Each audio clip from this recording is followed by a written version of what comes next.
Dans la tranquillité d'une ville d'Angleterre au début des années 2000, un cas médical extraordinaire prend forme.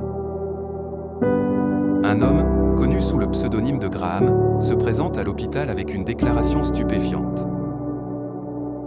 Il soutient fermement qu'il est mort, que son cerveau ne fonctionne plus, ou en réalité, qu'il n'a plus de cerveau du tout. Les médecins, d'abord sceptiques, pensent à un délire passager. Mais Graham semble étrangement serein, cohérent, et fervent dans sa conviction morbide d'être décédé.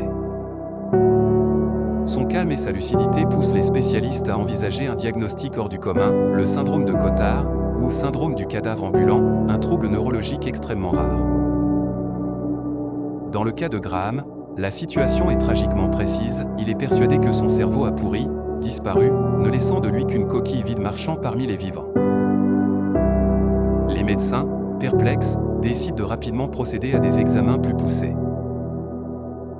Les résultats de l'IRM révèlent quelque chose d'effrayant, les zones cérébrales liées à la conscience de soi, aux émotions et à l'identité personnelle, telles que le cortex préfrontal et le cortex pariétal, montrent une activité presque inexistante.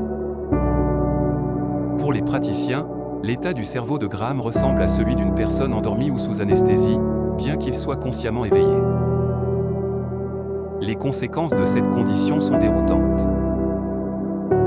Ne ressentant ni faim, ni fatigue, ni plaisir, Graham passe ses journées à errer dans les cimetières, convaincu d'appartenir à cet espace qui résonne avec son état intérieur. Son désir d'être incinéré est prononcé car selon lui, il est déjà mort.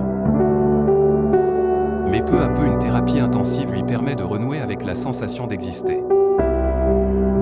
Ce cas soulève une question fascinante sur notre perception de la réalité, est-il possible de vivre sans avoir conscience d'être en vie ?